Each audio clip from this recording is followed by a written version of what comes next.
So today, the only Republican presidential nominee in history who, while campaigning, is facing fraud charges in New York and California. One in a case brought by the New York State Attorney General, and the other in a class action suit on behalf of students who say they were defrauded by Donald Trump's Trump University, which of course was not a university. The only presidential candidate in history facing coast-to-coast fraud charges acted shocked today that we all don't just take his word for it when he talks about money that he says he has raised for and contributed to veterans groups.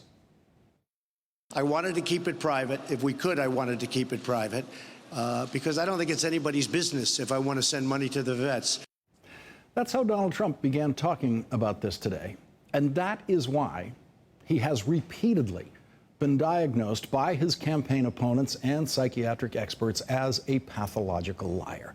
A pathological liar will tell you a lie to your face that he knows you know is a lie. Think about that. He knows he's not getting away with the lie. He knows you know he's lying. He knows you're watching him lie in that moment, but he simply cannot resist lying, even when he knows that you know the truth. That's what makes it pathological. It's not just lying. Liars who are not sick in the head only try to get away with lying when they think there's no way you can catch them in the lie. Here's the guy who just said, I wanted to keep it private. Here he is, back when he wanted to keep it private, on January 28th, when he skipped the Fox News debate because he was afraid of getting Megyn Kelly questions, and he held what he called a fundraiser, a public fundraiser on TV for veterans. Here is how private he tried to keep it. I called some friends, and we just cracked, the sign was just given, we just cracked $6 million, right? $6 million. Donald Trump gave $1 million, okay? Only a very, very sick person could stand in front of a microphone on national television and say that on January 28th, brag about raising $6 million, and brag about contributing $1 million himself, both of which were untrue, and then today say this. I wanted to keep it private. If we could, I wanted to keep it private because I don't think it's anybody's business if I want to send money to the vets. That's such a profound pathological lie that I wanted you to see it again. Pathological lying was first diagnosed and described by a German physician in 1891. Most politicians fear getting caught in a lie, but Donald Trump has no such fear. Pathological liars do not fear getting caught lying. They are incapable of telling the truth. And they are, of course, outraged, and I mean outraged, when you don't believe them. The truth is that Donald Trump's press conference today meant to clear the air about his failure to raise $6 million for veterans groups and his personal failure to donate $1 million that he already said he had contributed on January 28th. That press conference did not actually reveal the truth about any of that. Donald Trump provided no proof at all of any contributions. He provided simply a list of groups that he says received contributions, but proof would be showing us cashed checks, which he did not do. But he did find time to say this about the man who's been trying to find a Republican to mount a third-party challenge to Donald Trump. Bill Kristol's a loser. His magazine is failing, as you know. It's going to be down. I don't think it even survives. He's trying to drive you guys a little bit nuts. If they do an indie, assuming it's decent, which I don't think anybody with a reputation would do it because they'd look like fools. But what you're going to do is you lose the election for the Republicans, and therefore you lose the Supreme Court. Joining us now, Ben Ginsberg, a political analyst for MSNBC and a partner at Jones Day, the law firm that represents Donald Trump in his campaign. Ben specializes in election law. Howard Dean is a former governor of Vermont, former DNC chairman and Hillary Clinton supporter. He's also an MSNBC political analyst.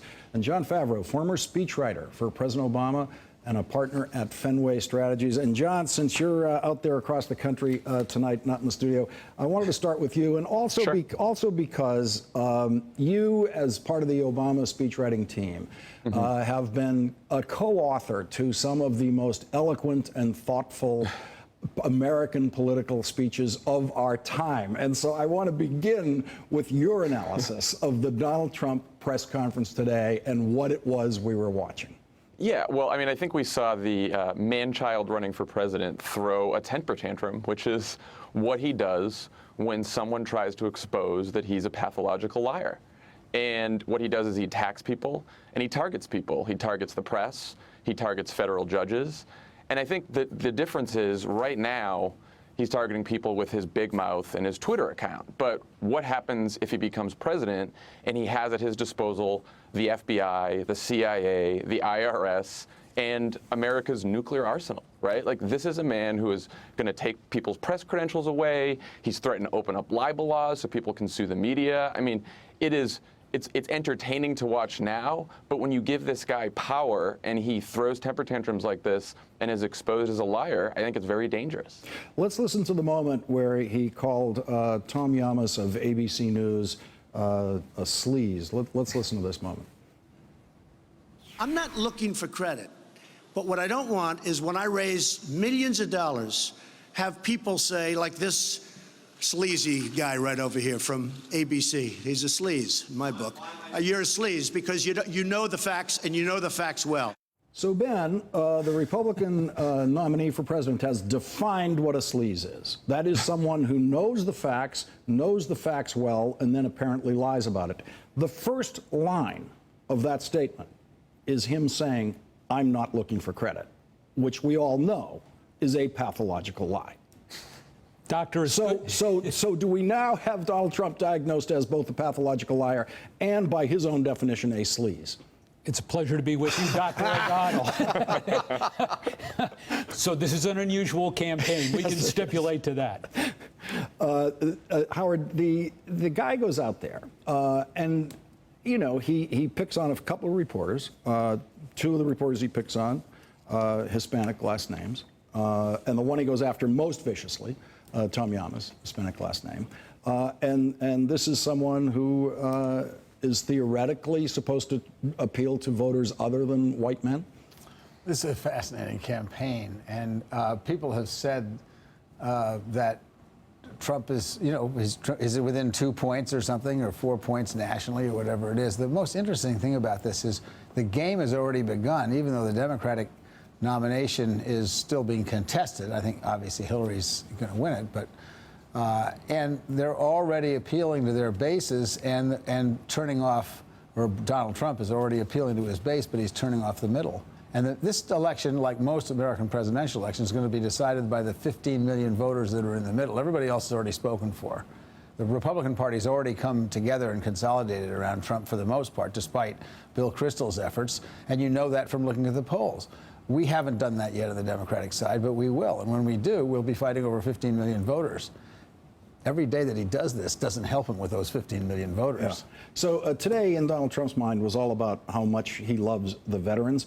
We had a 31-year Navy veteran on this program some months ago who sued Donald Trump for fraud over a condo development in Southern California, sued him in Southern California federal court, condo development in Mexico.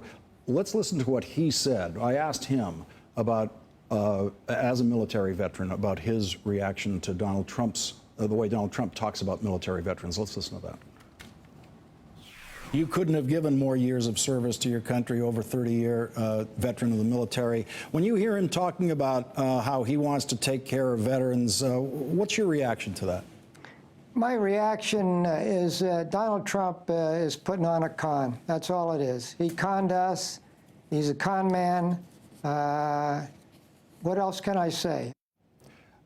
John Favreau, he does leave people speechless at a certain point in the audacity of his con man tactics. Can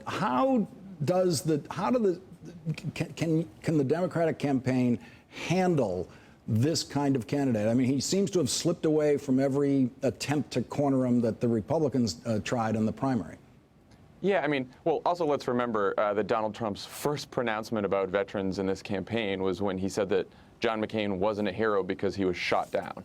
So I think part of this, and part of what the Democrats have to do, and all of us have to do, is remind people of what a con he is, remind people of these lies on a daily basis. And really, this is not ideological. This doesn't have to do with whether you're a Republican or you're a Democrat or liberal or conservative. The man is a pathological liar. Most politicians, they say things that aren't true from time to time. That's true Democrats, that's true Republican. He is in a class by himself. And you know, it's very dangerous for him to become president. I think we just have to keep reminding people of that. Let's listen to what he said on Friday. He also mentioned this judge today. This is talking about the judge who's handling the fraud case involving Trump University in California. I have a judge who is a hater of Donald Trump. A hater. He's a hater. His name is Gonzalo Curiel. And he is not doing the right thing. I'm getting railroaded by a legal system that, frankly, they should be ashamed. The judge, who happens to be, we believe, Mexican, which is great. I think that's fine. Ben Ginsburg, he thinks it's just fine that the judge is Mexican. Now, your law firm represents him only on the election law stuff involving the campaign, not on any of these fraud cases. And I don't do any of that work. But your reaction to that, just as a practitioner, here's somebody who's in federal litigation attacking the federal judge that way. Yeah, that's not the textbook way to do it. However, he obviously feels strongly about it and thinks it's worth calling attention to it. I mean, the courts don't operate in private. They are public institutions. This is not the first time a plaintiff or defendant in a case has talked about the judge. Well, it's the first time the plaintiff in this case has said, we believe the judge is Mexican. He was born in Indiana, Howard Dean. Donald Trump was born to one parent who was foreign-born. This judge, both of his parents were foreign-born, but born in Indiana. Yeah, I mean, again, we're talking about the 15 million people in the middle.